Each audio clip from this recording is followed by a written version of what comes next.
Prime Minister from Ethiopia, leader from the African Union, dear leaders, dear colleagues, I would like first to express our deepest gratitude for your invitation to join you in this very relevant meeting.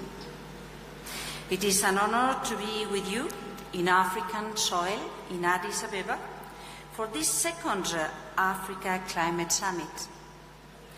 Thanks for the warm welcome and my sincere congratulations for this very impressive summit and the wise work you are already undertaking. On the basis of cooperation, on the basis of finding solutions, on the basis of uniting your voices, so to come up, to defend, to invest, and to create, keep on building the best possible Africa. You are an example for the world. Your impressive deployment of renewable energy, your investment in development, sustainable development, your commitment and your engagement to impress everybody, to give us the enthusiasm to keep on going. Here in this room, we represent nations linked by history and geography, but above all, by a pressing challenge and a common vision.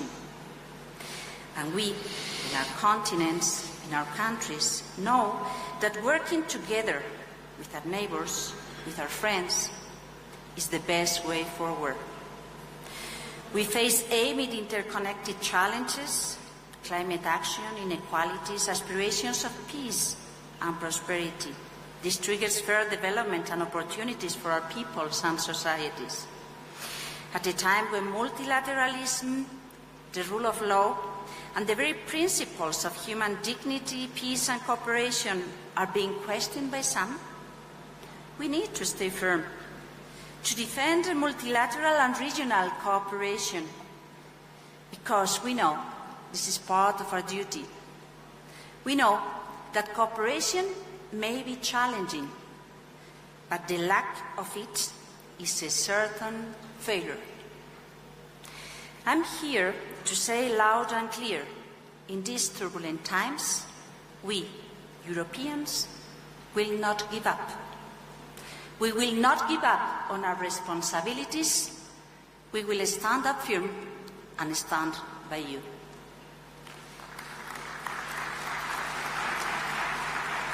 You raise your voice, claiming for improving the capacities to be resilient, to count on adaptation, because adaptation is not anymore any kind of future task. It is today's reality when we think in terms of needs. Climate change is already shaping lives and livelihoods. Even in the most optimistic scenarios, the threats are severe. Therefore, adaptation is and will remain a central pillar of our cooperation with Africa. Together with European member states, we are advancing the Team Europe initiative on climate change adaptation and resilience, investing in preparedness, supporting communities affected by displacement, and opening access to Copernicus satellite data so that decisions can be based on sound evidence. From the Global Shield to regional climate security programs, our goal is clear.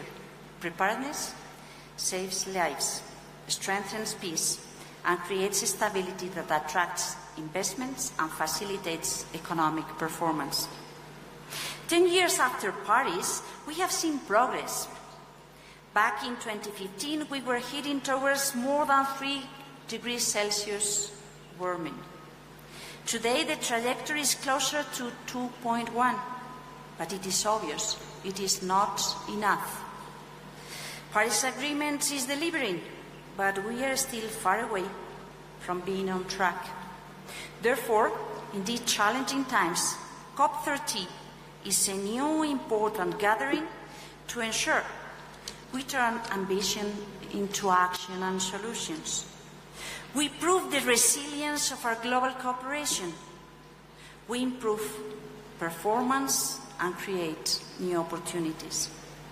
Together, we can uphold the Paris Agreement on mitigation, adaptation, finance, develop our capacities, work together for those solutions that we still require.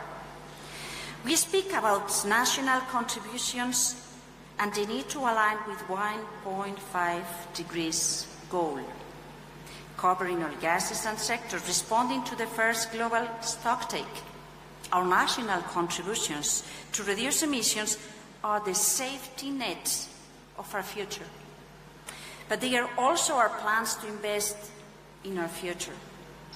New climate plans are a great opportunity to link climate, energy, sustainable development, attract investment, creating jobs and skills, strengthening resilience, security and prosperity, thinking on financial requirements, showing how we can improve the quality of our action on the ground. Because it is truth that we need justice. Justice requires that those who did contribute the least or not at all, but face the most harming impacts of this crisis, are not left alone. This means stronger contributions to loss and damage funds, more adaptation and resilient finance, and massive investments in clean energy, in biodiversity, in forest, in sustainable development. This also means coherence in finding the best ways to adequate resources and needs, to identify the financial tools to update the assessment of risk and values. This means thinking on new avenues of finance, including new instruments as proposed by different players already. In 2023, 43% of the European Union and member states' climate finance came to Africa. Farming, water resilience, early warning systems, infrastructures, urban development or energy, all fields deserve action. Mainstreaming is so important, taking into consideration reality and climate change, and luckily is also reality, is important. Through the Global Gateway, we aim to mobilize 150 billion euros in the investments that may be required by 2027 in renewable energy, value chains, resilient infrastructure. We want to work with you in the definition, in the understanding of how we can improve the conditions to be sure that both public and private funding investment take place. But we know also that finance means lowering borrowing costs, improving debt restructuring, building a financial system that enables sustainable development rather than blocking it. And we also need to talk and to work together in these fields. Africa is home to 60% of the world's best solar resources, 30% of the critical minerals, and a young and optimistic set of generations ready to innovate, to boost a bright collection of solutions to build a better future. Yet, nearly 600 million people still lack electricity. Closing the gap is urgent and possible.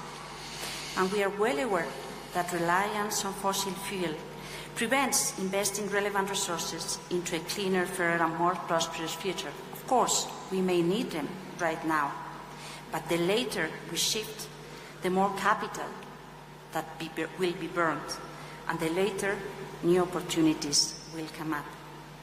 The European Union remains Africa's largest trading partner and investor. Together, we can turn potential into reality. We can build clean energy systems. We can add value to raw materials. We can think on industrial opportunities. We can create decent jobs and resilient communities. We can help each other. We can be next to you. We can use our way to Luanda's Africa-European Union Summit as an opportunity to renovate our partnerships, to state loud and clear our willingness to go forward through economic partnership agreements, to support each other, to think together on how we can be the ones that with the rest of the world willing to invest in the future, in peace, prosperity and solidarity, we can claim the need to do it right now. Africa and Europe have the talent, the resources, the partnerships to shape a future of social justice and inclusiveness, prosperity and hope. Let us seize it together. And to our very dear colleagues that have been dealing with the previous COP in Baku, in the incoming COP in Belém, please be reassured. You can count on us, because we stand by your side and we together can do a lot. Thanks a lot. Thank you, Excellency.